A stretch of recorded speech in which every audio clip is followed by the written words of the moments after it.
नमस्कार मित्रांनो, सुस्वागतम. घरोघरी मातीच्या चुली या मालिकेच्या आजच्या भागामध्ये आता जानकीला किती काही झाले तरी तिचा भूतकाळ आठवत नसतो. तर वामनशास्त्री म्हणतात की ठीक आहे जानकी, तुला जर तुझा भूतकाळ आठवत नसेल तर मी मात्र काही क्षणातच तुला काही प्रश्न विचारतो, त्याची उत्तर आहे तर ती क्षणाचाही विलंब न करता त्याची उत्तर अगदी पटपट द्यायची.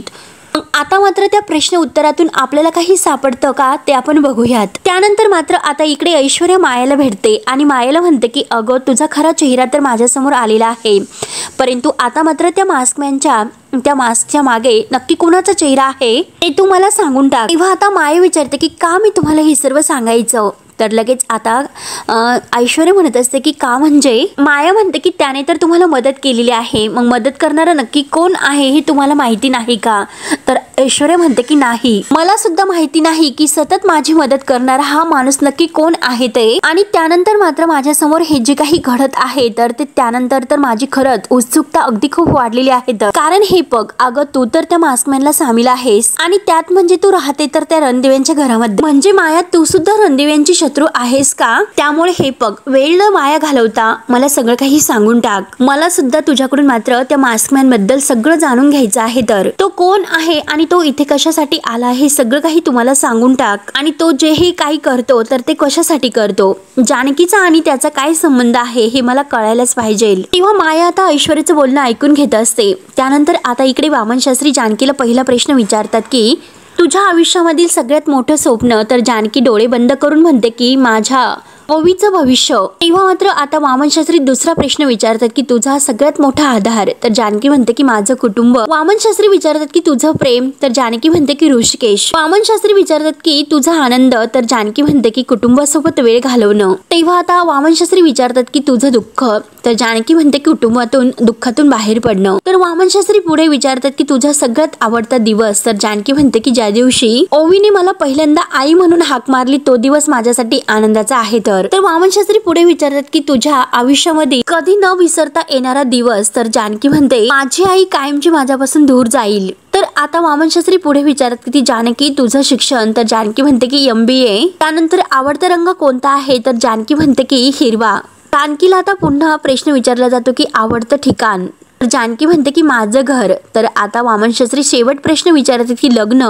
तेव्हा आता जानकीला लग्न म्हणल्यानंतर आता जानकीला त्या भूतकाळाची आठवण होते की मकरंद. जानकीच्या तोंडातून मकरंद हे नाव निघते. वामनशास्त्री म्हणतात की मकरंद.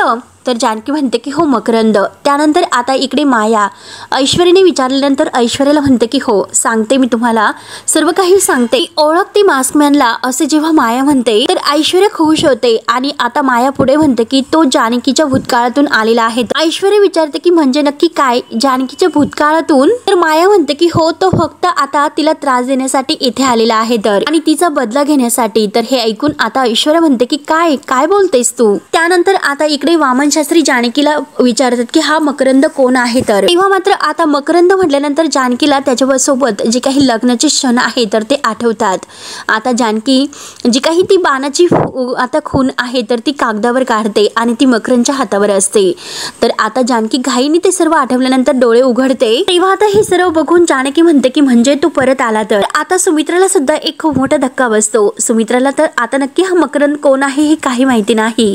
त्यानंतर आता मायेने हे सर्व सांगितल्यानंतर ऐश्वर्या विचारते की काय आता जानकीचा बदला घेण्यासाठी तो का आला असेल. असे असंख्य प्रश्न ती मायाला विचारायला सुरुवात करते. आणि अगदी तो कसला बदला घेण्यासाठी येथे आलेला आहे. तर आणि जानकीच्या भूतकाळाशी त्या मास्कमॅनचा काय संबंध आहे असे मात्र सुद्धा ती विचारते. ते ऐकून आता माया म्हणते उलट त्या मास्कमॅनचा आणि जानकीचा खूप जवळचा संबंध आहे. तर माया म्हणते की चल पटकन नक्की त्यांचा संबंध काय आहे हे सांगून टाक. मात्र आता माया म्हणते की हे बघा, आता मात्र मी तुम्हाला काही सांगू शकत नाही. तेव्हा ऐश्वर्या लगेच आता मायावर ओरडते आणि तिला धमकावत म्हणते की हे बघ, मी तुला रिक्वेस्ट नाही करत, उलट मी तुझ्यावर ऑर्डर सोडते की मला जे काही खरं आहे ते सर्व सांगून टाक. काही झाले तरी खरं काय आहे ते मला सांगून टाक. तेव्हा मात्र आता माया शांतपणे म्हणते की हे बघा, मी तुम्हाला सर्व काही सांगेल, परंतु तुम्ही आत्ता हट्ट करू नका, त्यातून काही निष्पन्न नाही होणार. तर आता ऐश्वर्या चिडते. ऐश्वर्या म्हणते की अगं, पण तुला आता हे सर्व सांगायला काय हरकत आहे. तर तेव्हा माया म्हणते की जर मी तुम्हाला नंतर हे सर्व सांगितले तर तुमचं काय नुकसान होणार आहे बरं.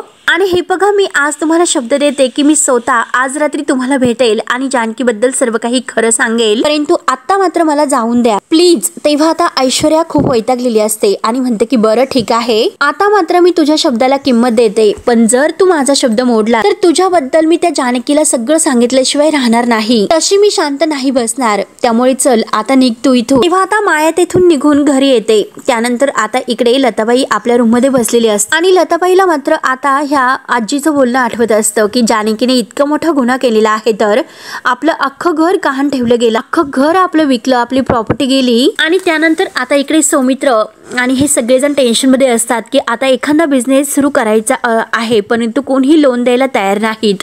जी काही परिस्थिती घरावर ओढवलेली आहे आणि ते केवळ आपल्यामुळे, याचा आता लताबाईला खूप सर्व काही आठवत टेन्शन येते. आता लताबाई रडत असते तर लताबाईचं दुसरं जे काही मन आहे तर ते तिच्यासमोर उभं राहतं आणि आता मात्र तर लताबाईला म्हणत असते की हे बघ आता कशाला पश्चाताप करते, अगं ही जे काही झाले ते सर्व संकट तुझ्यामुळे आलेले आहे, तर तुझ्यामुळे अगं तुझ्यामुळे ते जानकीला, त्या बिचाऱ्या जानकीला तारेवरची कसरत करावी लागते, तर अगं तिचं घर हे तिच्या विरोधात उभं राहिलं असतं, परंतु ती खमकी आहे म्हणून हे सर्व निभावून गेले, तर परंतु अगं यातून बाहेर पडण्यासाठी तू काही मदत करणार आहेस की नाही, हातावर हात देऊन नुसती बसणार आहे.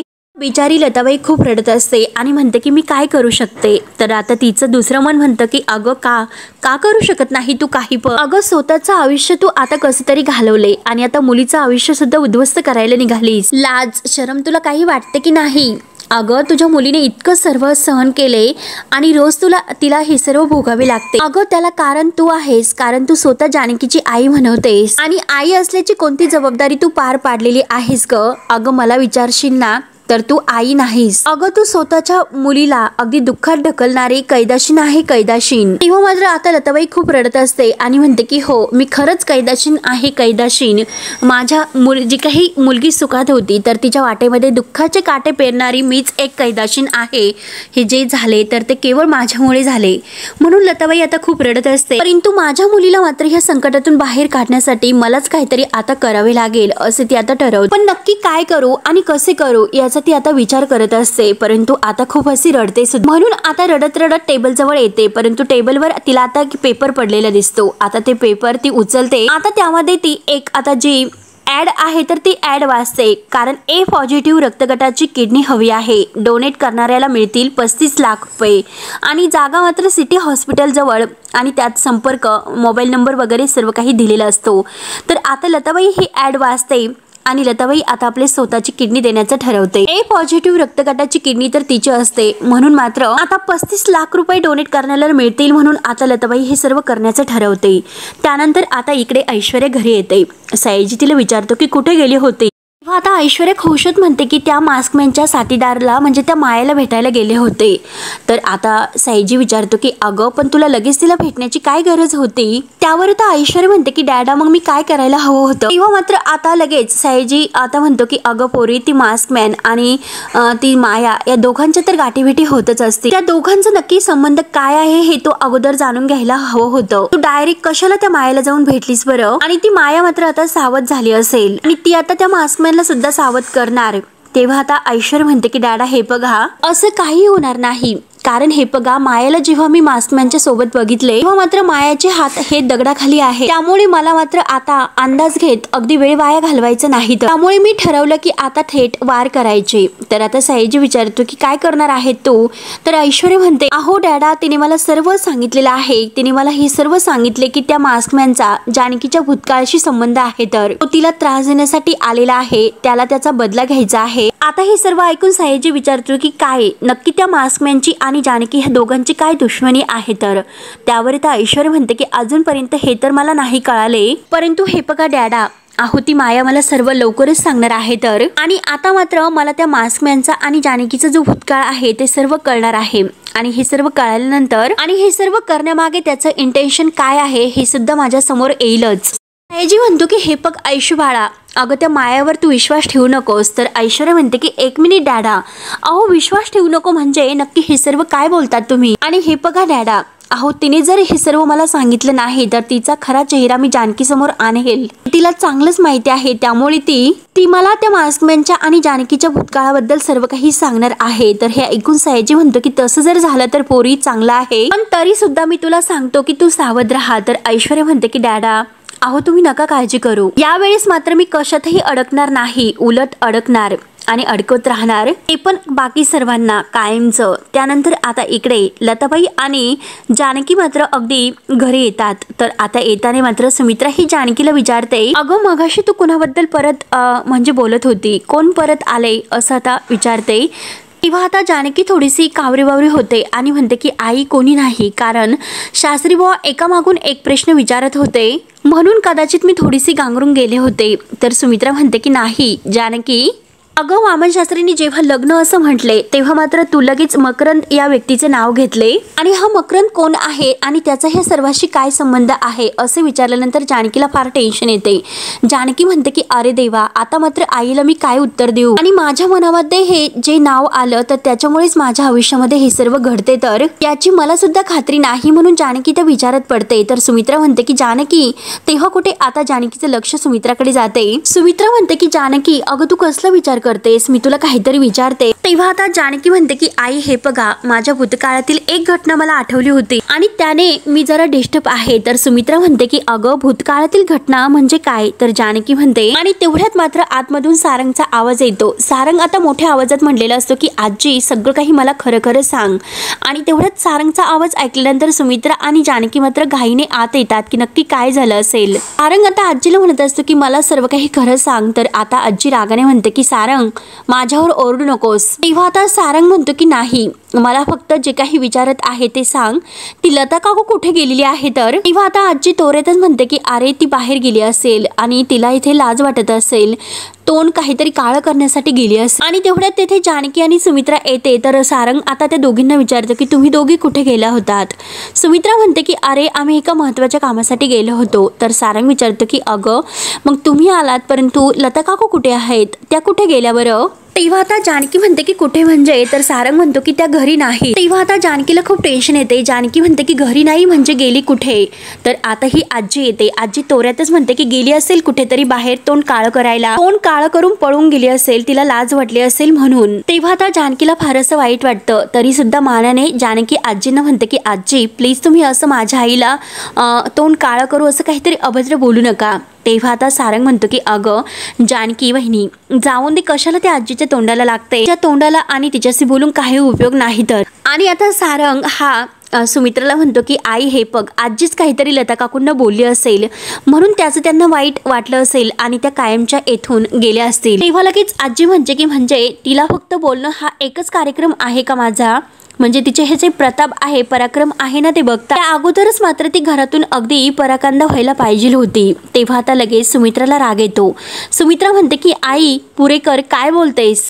आजी लताबाईंना सारखं बोलत असते. हे बघून सारंगला खूप राग येतो. सारंग मोठ्याने ओरडतो की आजी भास्कर, लताबाई सारख्या अगदी काही ना काही तू त्यांना बोलत असते, ते बिचारे काही बोलत नाही म्हणून त्यांना फक्त तू त्यांना टोमणीच मारत असते. आजी म्हणते की तिनेच आपलं घर हे खड्ड्यात घातलं, तरी सुद्धा आपण बोलायचं नाही, गप्प बसायचं, क्षमा करायची का.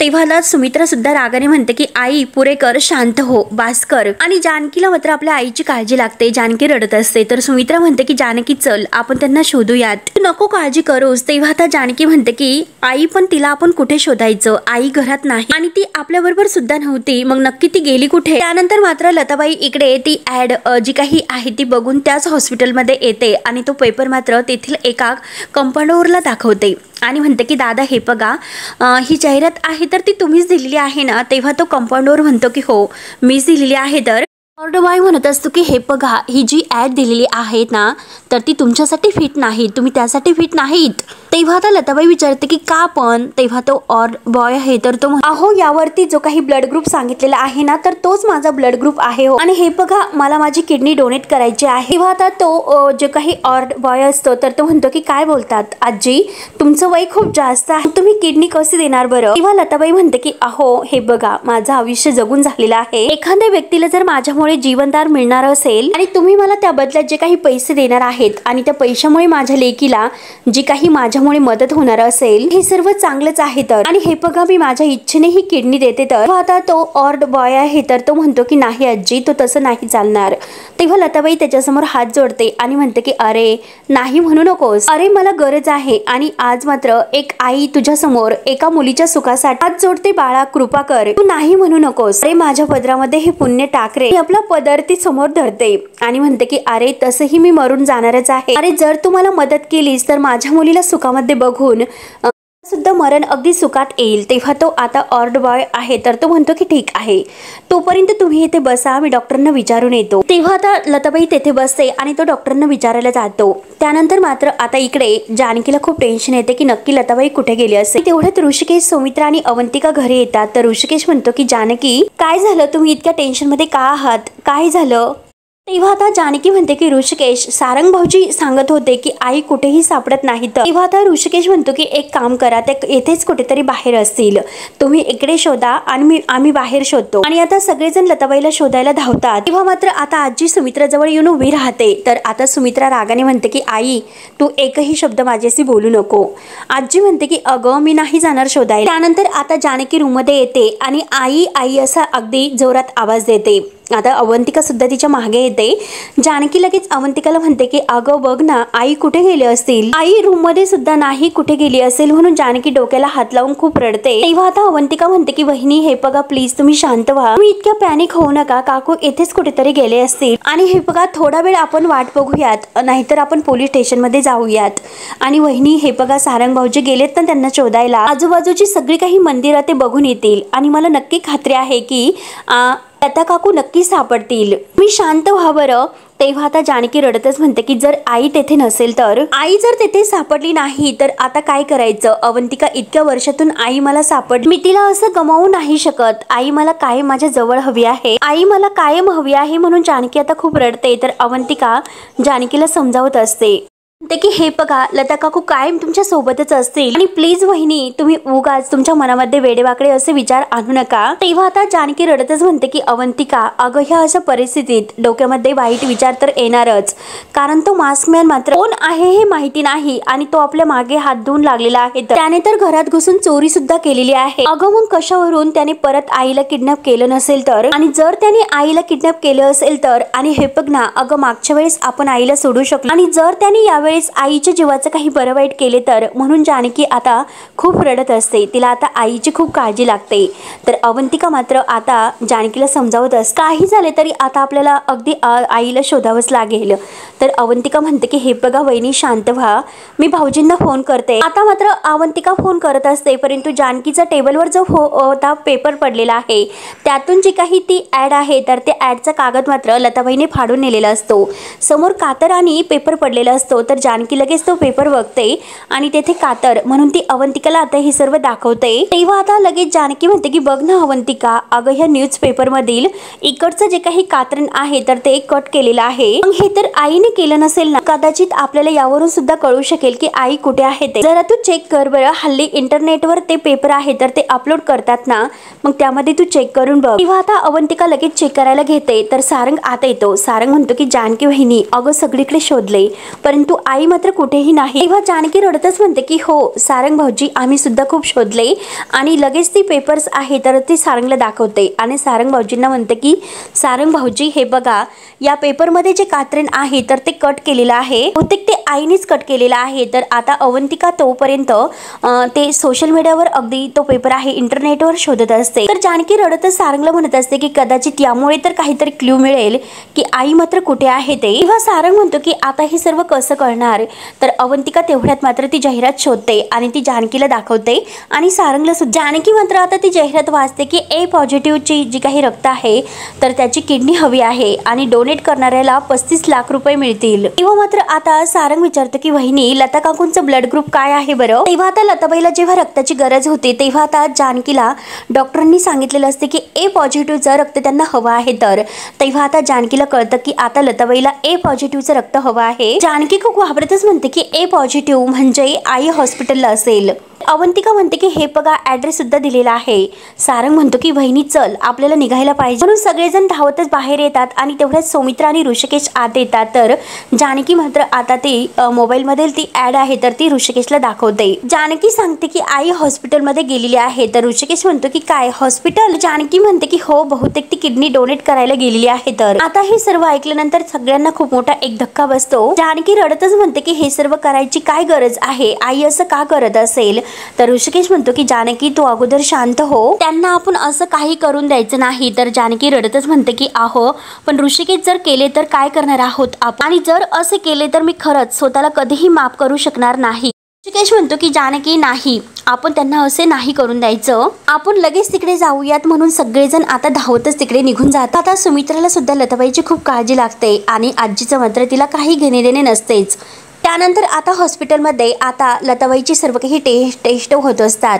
तर आता ती नर्स म्हणते की आजी हे बघा तुमचं जे काही ब्लड ग्रुप आहे तर ते सुद्धा मॅच झालेलं आहे, बीपी सुद्धा नॉर्मल आहे आणि शुगर सुद्धा तुम्हाला नाही. परंतु आजी या अगोदर तुम्हाला काही त्रास वगैरे झालेला आहे का, तुमचं ऑपरेशन वगैरे काही झालेलं आहे का? तेव्हा आता लताबाई म्हणते की नाही हो एकदम टणटणीत आहे मी. तेव्हा मात्र आता हा जो काही ऑर्ड बॉय आहे तर तो म्हणतो की आजी परंतु तुमचं वय आहे ना ते फार जास्त आहे हो, जर तुम्हाला काही झाले तर मग काय करणार आहोत आपण, त्यामुळे तुम्ही ऐका माझं, हे जे काही काम आहे तर ते खूप रिस्की आहे. तर लताबाई म्हणते की अरे मला जर काही झाले तर मात्र मी ते तसे लिहून सुद्धा दिलेले आहे की या सगळ्याला जबाबदार मी असेल, फॉर्मवर मी सगळं काही लिहून दिलेलं आहे. आणि हे बघा तुम्ही काही काळजी करू नका, मला काही होणार नाही म्हणून. अहो माझ्या मुलीला पैशांची गरज आहे, पैसे मात्र मिळाले तर मग बरंच होईल. आणि तेवढ्या तेथे डॉक्टर येतात. डॉक्टर आता आजीला म्हणजे लताबाईला विचारतात की काय आजी काय म्हणतात, तुमचे जे रिपोर्ट्स आहेत तर ते सगळे नॉर्मल आहे, पण ह्या सर्जरी करण्या अगोदर जर तुम्हाला तुमच्या नातेवाईकांना भेटायचं असेल तर तुम्ही भेटू शकता. तर लताबाई म्हणते की कुणाला भेटू मी, माझ्या काळजाचा तुकडा एकच आहे जानकी, परंतु नाईलाज मात्र असं आहे की मी तिला नाही भेटू शकत. आणि हे बघा डॉक्टर माझे नातेवाईक नाही. तर डॉक्टर म्हणतात की ठीक आहे नो प्रॉब्लेम, आता फक्त तुम्ही एक फॉर्म भरून द्या. आणि आता डॉक्टर नर्सला सांगतात की तुम्ही त्यांना एक फॉर्म द्या आणि त्यावर त्यांची सही घ्या. आणि डॉक्टर आता लताबाईला म्हणतात की हे बघा तुम्हाला येथे ऍडमिट व्हावे लागेल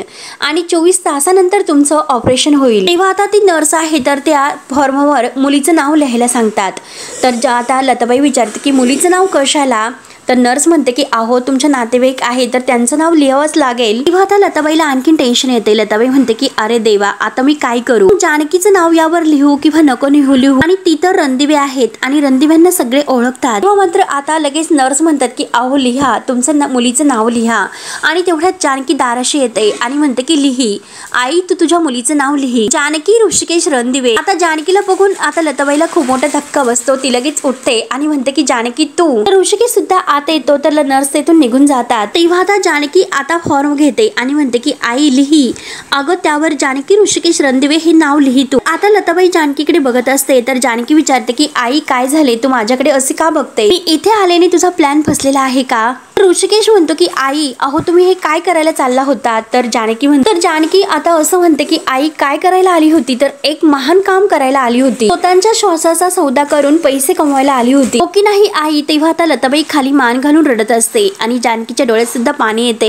जानकी आता स्पष्ट विचारते की आई तू किडनी विकायला आली होती ना, किडनी विकून तू आमच्यासाठी पैसे मिळवणार होती. तर जानकी आता रडत हे सर्व म्हणत असते. तर मित्रांनो हा भाग येथे संपतो. पुढील भागामध्ये मित्रा मात्र आता घरी सर्वांना आल्यानंतर सांगते की आता मात्र जानकीच्या भूतकाळामध्ये जे काही घडलेलं आहे जानकी आपल्याला जोपर्यंत सांगत नाही तोपर्यंत आता हे सर्व नाही थांबणार. म्हणून सुमित्रा आता लगेच जानकीला सर्वांच्या समोर विचारते की जानकी तुझ्या भूतकाळामध्ये काय घडले.